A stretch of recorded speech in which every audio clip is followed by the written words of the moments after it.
Sports fans love debating greatness. Who accomplished the most? Who deserves to be called the GOAT? But sometimes, the biggest debate isn't about who was the greatest. It's about what could have been. Every generation has that one athlete who makes you stop and wonder, what if they had stayed healthy? What records would they have broken? What championships would they have won? And would they have changed sports history? We'll never know. And maybe that's what makes these stories so unforgettable. Welcome to True Fan, True Opinions. I'm Sue. Around here, being a true fan doesn't mean blindly agreeing with everything your team does. It means caring enough to tell the truth. So let's talk sports, like fans do. Welcome back, and thanks for joining me today. So as I was putting this episode together, something kept coming back to me. That every athlete tells a story, but every one of these stories ends with the same two words, what if? And that's the question we're going to ask throughout today's episode. Now, just a reminder, today's athletes are not ranked. These are simply athletes whose careers I believe were changed or ended too soon because of injuries or extraordinary circumstance. Okay, so let's get into it. All right, when I think of one of the greatest all-around athlete ever, I think of Bo Jackson. Right? Everybody remembers Bo Jackson. Bo knows, right? Famous for cracking that bat over his knee when he was striking out when he played baseball. In case you didn't know, Bo Jackson did play in the NFL and Major League Baseball all at the same time. A devastating hip injury ended his football career and changed that would have been an extraordinary legacy across two professional sports. Like I said, NFL, MLB. Bo Jackson was doing something very few athletes have ever attempted. And I've always wondered if asking his body to perform at an elite level in two professional sports came at a price. All right, so like I said, he was famous for cracking that bat over his knee when he was striking out in baseball. Maybe some of you guys don't remember, but he was a pop icon with Nike commercials. I think he was promoting like the cross trainer shoes, the Air Trainers. And these commercials were famous, right? So if you remember, he was trying different sports and he had cameo appearance from athletes like hockey, Wayne Gretzky, Jordan, John McEnroe, like a few more. And in these commercials, he's playing their sport, like hockey, tennis, basketball. And the catchphrase was, Bo knows. Bo knows hockey, tennis. So he was famous for that. Now, besides the celebrity fame, he had a good career. Could have been a great career, but it was short-lived. So we're going to talk a little bit about that, just to remind everybody. He played 4 seasons in the NFL and 8 seasons for baseball. Started with 1986 in baseball until 1994, and in there was the 4 seasons of football. He retired at the age of 32. He had like 141 home runs, 82 stolen bases for baseball. At his peak year in baseball, before his injury, he had 32 home runs, 105 RBIs, and 26 stolen bases. He had the speed. He had the power. Everybody wanted him on your team, right? So for the NFL, one of the stats is he is tied with Jim Brown for the highest career yards per carry average among running backs, with at least 500 attempts since 1950.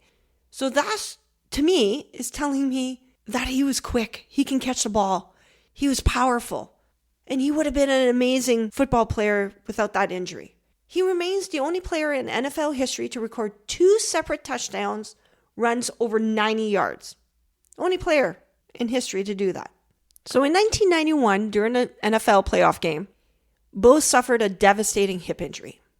It was a routine tackle caused his hip to dislocate, fracturing the bone and tearing blood vessels, which led to an avascular necrosis, hope I said that right, which means it literally starves the bone tissue of blood, which forced him to undergo a total hip replacement in 1992.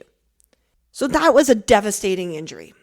So even though he played 8 years total in professional baseball, and some 4 years in football, he had some great achievements, right? He's the only athlete in history to be named an all-star in both the NFL and MLB.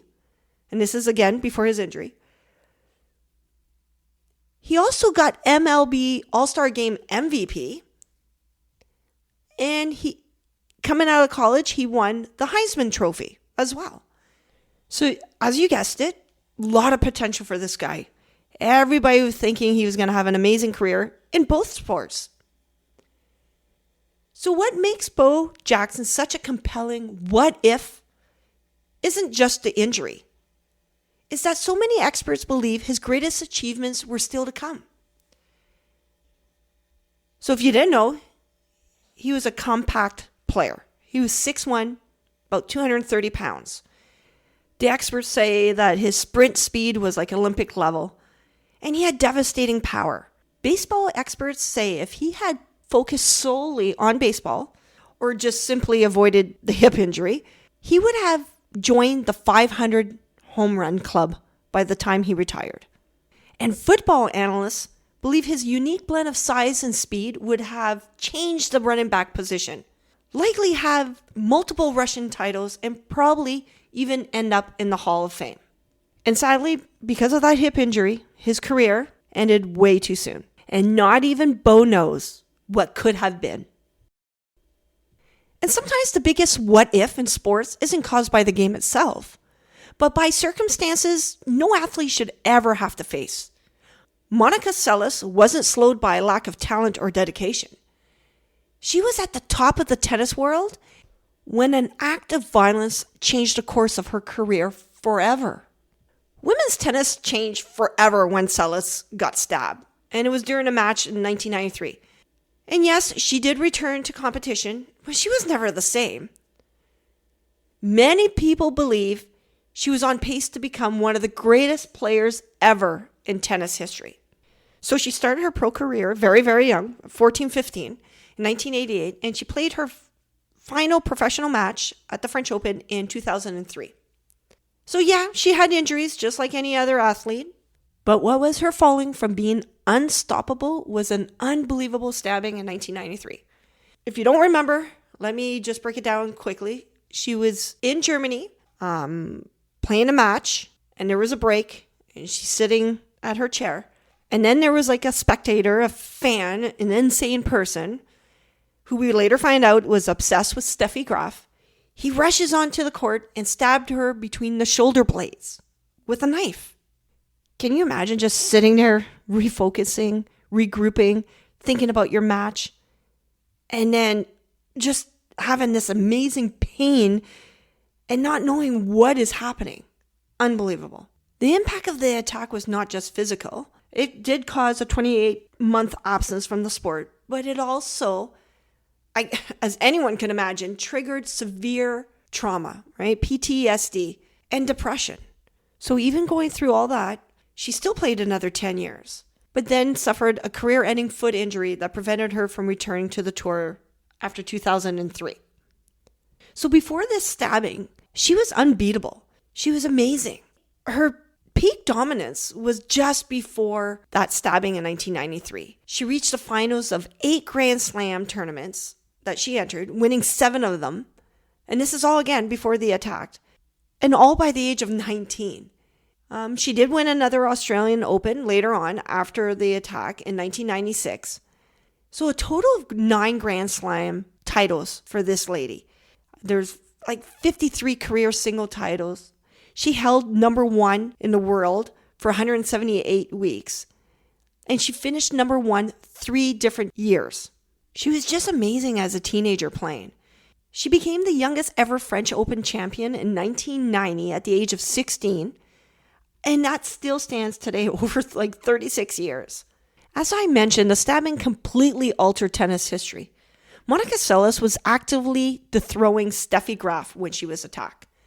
Many tennis experts and Hall of Famer Chris Evert even said that Seles would have won significantly more majors, which directly means Steffi Graf wouldn't have had 22 Open titles, right? Monica would have had some of those. And that insane, crazy, obsessed fan of Steffi Graf, he finally achieved exactly what he wanted, right?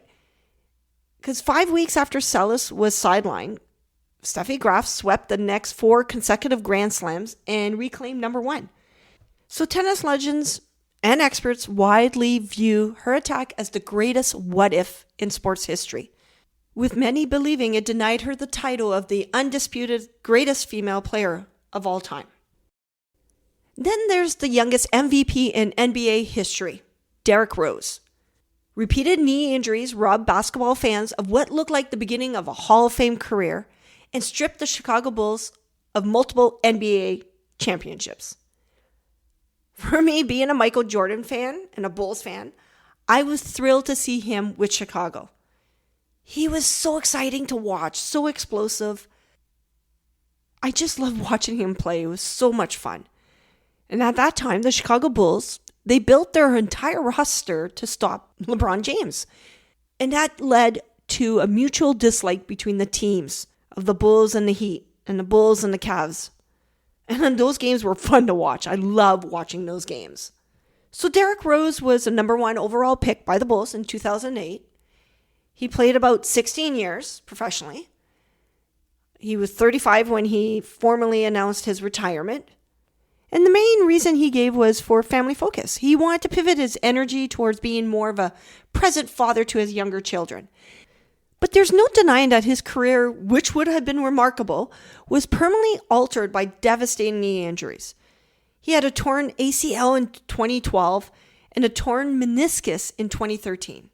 And as you can totally imagine, it totally changed his style of play. And it forced him to be more of a veteran player, a reserve role later in his career, and not that superstar, that main guy. Now, despite all his physical setbacks, the injuries, Derrick Rose did put together an incredible basketball resume.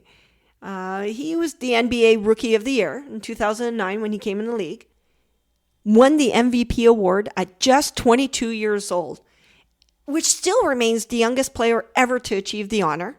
He was also a 3-time NBA All-Star, and this all before his injury, his ACL injury in 2012. And he also got his jersey retired from the Chicago Bulls this past winter, which I think is pretty cool. We'll never know the answer to this, but during Derrick Rose's career, LeBron James and Stephen Curry combined have won 8 NBA championships, 6 regular seasons MVP trophies, and 5 finals MVP trophies. It makes me wonder, if Rose had stayed healthy, how many championships, MVP trophies, and unforgettable moments would we be talking about today? Okay, so now Prince Fielder, one of the baseball's most feared power hitters of his generation. Sadly, a serious neck condition forced him to retire at 32. He played 12 years, leaving fans wondering how many more home runs he might have hit. This guy was so dominant when he played. He was the youngest to hit 50 home runs at just 23 years old, becoming the youngest player in MLB history to cross that milestone in a single season. And it still stands today.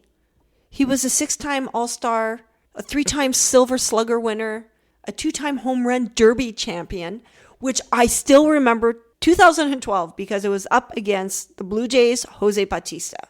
I still remember it. He was somewhat of an Iron Man when he played, despite his massive 5'11", 275-pound frame. He played 157 to 162 games in 9 out of his 10 consecutive seasons. And that led the league in total games played for 4 separate times. Fun fact, he finished with the exact same career home runs total, 319, as his famous all-star father, Cecil Fielder. And they are the only father-son duo in MLB history to each record 50-plus home runs in a season. Wow. So the summer of 2016, Fielder was diagnosed with a severe C4, C5 disc hernias in his neck. Now, already having another neck surgery in 2014, he required a second spinal fusion surgery that summer in 2016. Following that procedure, The doctors told him he was no longer medically cleared to play professional baseball. How sad is that? Can you imagine waking up from surgery and thinking, okay, rehab, maybe this season's gone, but I'll be playing next year. And the doctors are like, it's not happening for you. So then he had that press conference. And I'm telling you guys, I remember that press conference because Fielder was somebody I enjoyed watching, loved his father. I couldn't believe the power this guy had. Anyways, this press conference was so sad. He had his children there. He was tearful. And what's so sad about retiring for this young man, it wasn't because he decided to walk away. It was the doctors. It was for medical reasons. And this was forced during his prime. Now, baseball experts, they all agree that if Prince Fielder had remained healthy, he would have easily surpassed 400 home runs, locking down a serious case for the National Baseball Hall of Fame. He would have gotten in. Because he was an elite Ironman who rarely missed games prior to his neck injuries, many experts view his forced retirement at only age 32 as one of the modern's baseball biggest what-ifs. Okay, so let's switch gears to Formula One. Sometimes a career isn't changed by what happens in the sports you're known for, but by a split-second moment somewhere else entirely. So for Robert Kubica, that moment came during a rally crash that nearly cost him his life. He was regarded as future Formula One world champion before this horrific crash at a rally caused life-changing injuries. His comeback was inspirational, but many wonder what his career could have been. Now, he did spend 7 active seasons in the F1. He retired at the age of 34. Now, he didn't retire from racing entirely. Today, he continues to race successfully in endurance motorsport, but not competitive in F1 at all. Because of that nasty crash, his right forearm was partially severed. It was like he almost required amputation. It was nasty. So because of his physical limitations, and even though his recovery was like somewhat of a miracle, like the guy almost died, obviously he was left with limited mobility and strength in his right arm. Physical demands of the F1, that kind of injury proved way too difficult and he was forced to retire. And in some of these achievements, I had to look them up before his crash because I'm not a big F1 person, Formula, car racing. I'm not into that. To this day, he remains the first and only Polish driver to ever compete in Formula One. He was the 2008 Canadian Grand Prix winner, and he had success at the podium. He secured 12 different podiums, 1 pole position, and finished a career best 4th place in the 2008 Drivers' Championship. And then here's a little bit of info as well, and I looked up and I thought it was kind of cool. Before his 2011 accident, okay, so he signed a top secret, big time contract, partnered with Ferrari for the 2012 season. So of course, with this horrific crash and all his physical limitations, that contract was automatically voided and canceled by Ferrari. But what an opportunity for this guy, for his team.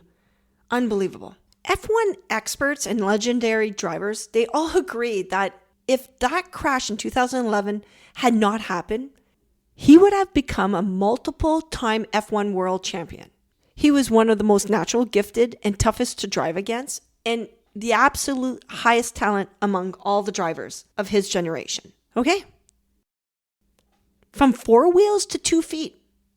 Another unforgettable what if. Let's talk about Marco van Basten. He's a 3-time Ballon d'Or winner whose ankle injuries forced him to retire far earlier than expected. Many consider him one of the football's greatest what-if stories. So he was forced out of the game as he was entering his absolute physical and tactical peak. He was just 28 when he retired. Still had a 13-year career, but still so young. He led AC Milan to 3 Serie A titles and 2 consecutive European Cups. He is one of the handful of players to win the prestigious Ballon d'Or 3 times, in 88, 89, and 92. cementing his status as the undisputed king of world football in his prime. 1988 Euro Championship, he finished as the tournament's top scorer, and football fans and experts, because I'm not one, they said he arguably netted the most famous volley in football history in the final against Soviet Union. When said and done, he scored an amazing 277 club goals in just 373 appearances, including a ridiculous amount of 128 goals in 133 games for Ajax. He really was the complete forward. So Marco suffered from many ankle issues, chronic ankle issues. And they were usually from a series of brutal attacks from behind, right? It was so common in the 80s and 90s. He underwent multiple invasive ankle surgeries, and he just couldn't recover. And the last procedure in 1992 was a botched procedure. He couldn't even recover properly. He spent like 2 grueling years trying to rehab his ankle before officially announcing his retirement in 1995. I have a question for all you soccer football fans. Could he have become the greatest striker football has ever seen? I want to know. Yao Ming was an ambassador for basketball, a global ambassador. He bridged between NBA and China, right? He made it popular out there. And his reoccurring foot and ankle injuries just cut his career short. But to this day, he still remains one of the most successful Asian player in NBA history, paving the way for international marketing. Everybody wanted him in his commercials, representing their brands. He brought hundreds of millions of new fans to the sport. He was such a big guy. He was like 7'6", and that frame just took a physical toll. Too many injuries with his ankles, his knees. He was a number 1 overall pick by the Houston Rockets. A lot of potential. He retired at only 30 years old, played 9 seasons, and he was dominant. He had 3 major surgeries. A big one. 2006, he broke his right knee. 2008, they had to insert pins in his left foot to repair a severe stress fracture. In 2009, he had a major left foot reconstruction. Metal plates with multiple screws. How he played after that, I'm not sure. But that last one, he had to take a whole year off, right? Recovering from that broken foot and that surgery. And there was no denying how good he was. He was the NBA All-Rookie. He was an NBA All-Star 8 times. Every year he was in the league, except for that 1 year when he missed because of the surgery. He's in the NBA Hall of Fame. And the Houston Rockets retired his jersey, number 11. And internationally, he always played for his country. Played in the Olympics. And that took a toll because they're long, pounding seasons in the NBA with that massive size, his 7'6" frame. And it just, again, took a beating playing all these games and playing for his country. He just never had a chance to rest. But for a big man, he had the soft touch. He had excellent mid-range shooting, and his free throw, it was lethal. I mean, I think he finished with like in the 80s percentile. I think it was like 83% free throw, which I would take on my team anytime. He really stood as the only true physical match for Shaquille O'Neal in his prime. Basketball experts widely consider Yao Ming one of the greatest international players to ever play the game. And I wonder if without all those injuries, would he have ever won a championship with Houston? And how much more could Yao Ming have changed the game? Sometimes the greatest what if isn't about one hit. It's about everything we didn't know at the time. And this brings me to Paul Kariya. When Kariya played, concussions were treated very differently than they are today. Looking back now, it's impossible not to wonder how his career, and perhaps many others, might have been different if today's understanding of brain injuries had existed then. He was one of the hockey's most dynamic, exciting players on the ice at that time. His speed made him a fan favorite. Mine as well. I loved watching him. He retired at 36 and he played about 15 NHL seasons. Fun fact, he finished exactly 989 points in 989 regular games. So when we talk about Kariya, we go straight into concussions, right? That's what everybody remembers. They say he suffered at least 6 diagnosed major concussions from dangerous hits. And the one that I still remember, it was in the 2003 Stanley Cup Finals against the New Jersey Devils. And you know who I'm going to say, Scott Stevens, right? It was just nasty hit. The Ducks were having, I would say, like a Cinderella run in the playoffs. And everybody was rooting for them because they were playing against the New Jersey Devils, which everybody hated the trapment back then, right? They just played straight defense. And the Ducks at that time were just a high-flying, fun team. And Korea leading all that. And then it was the hit from Stevens, right? Open ice hit. It was legal back then. Nowadays, that was such a dirty hit. And I remember seeing Korea lying there just on the ice, unconscious. How he came back later that game and score is just unbelievable. I don't think, I know for a fact that would not happen nowadays because with the concussion protocols, everybody would be in the locker room. They wouldn't come back. And that was in game 6. And then the Ducks lost game 7. And that was devastating. And Paul Kariya just never looked the same again. Then he had another major concussion in 2009, and that led him to retire, and it was due to post-concussion syndrome. He was 11 games short of playing 1,000 games.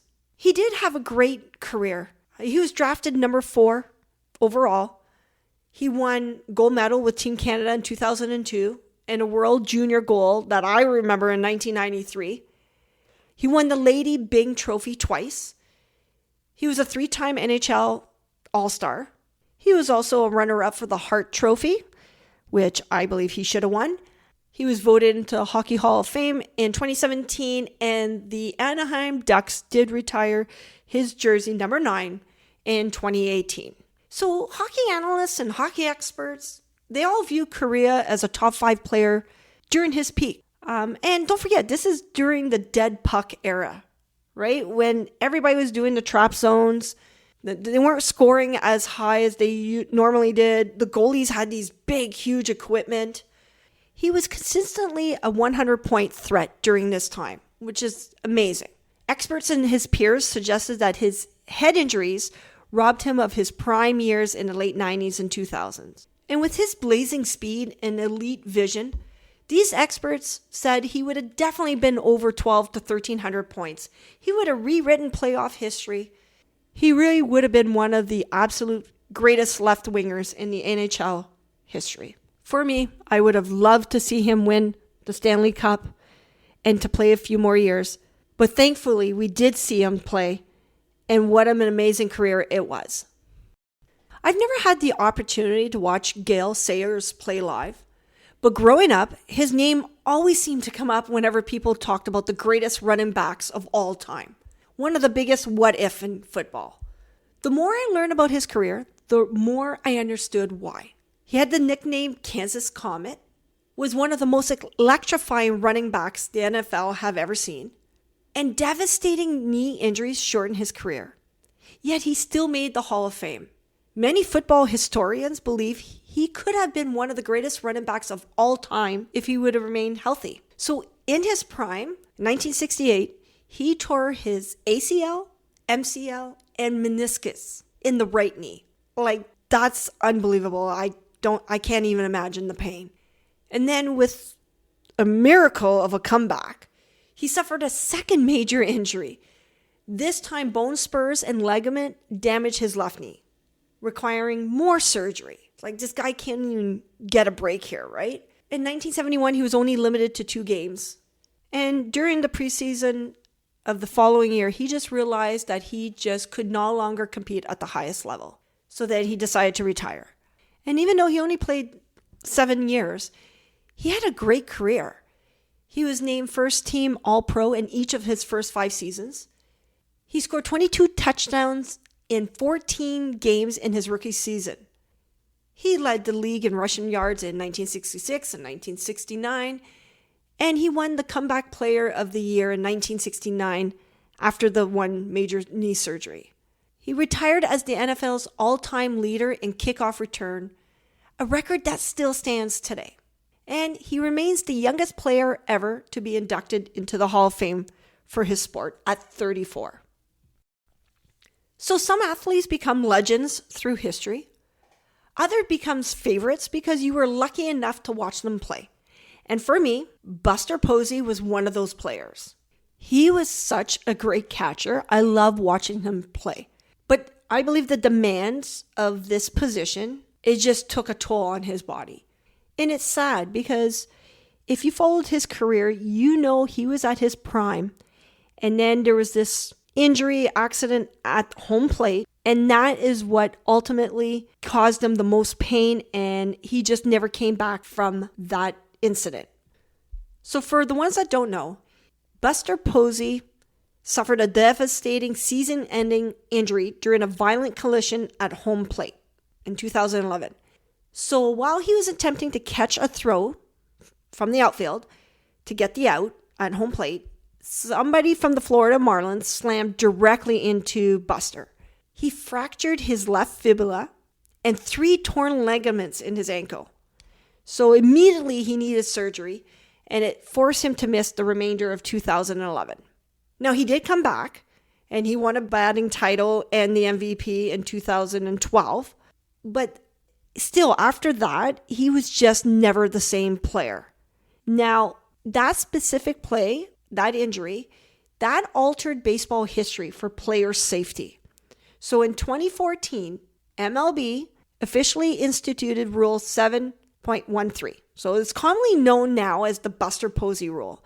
And that is where your base runners coming from third base, they have to deviate right from their path so they're not colliding with the catcher. And the catchers can't be blocking the plate. So we all know that. And that is all from that horrific collision that Buster had. And for good reason. We don't want these collisions. We don't want superstars or any player for that matter to get hurt. And it took away a player that I know I enjoyed watching.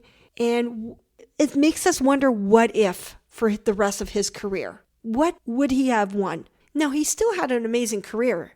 He did win 3 World Series. He was a Rookie of the Year, batting title. He won MVP. He won a Hank Aaron Award. And then he won twice the Comeback Player of the Year. He did finish his career with 1,500 hits and 158 home runs. Now, baseball experts, and I also think, if he would have transitioned in his career to first base or even the DH position, he probably would have played an extra 4 or 5 more years, and he probably would have gotten 2,000 hits and 200 home runs. And who knows, maybe even another World Series. Like I mentioned, this was a player I enjoyed watching. And in my mind, he will go to Cooperstown. He'll get in. Maybe not the first ballot, but he'll get in. So, every athlete we've talked about today tells a different story. But every one of those stories ends with the same 2 words.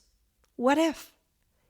And maybe no athlete represents those 2 words more than Bobby Orr.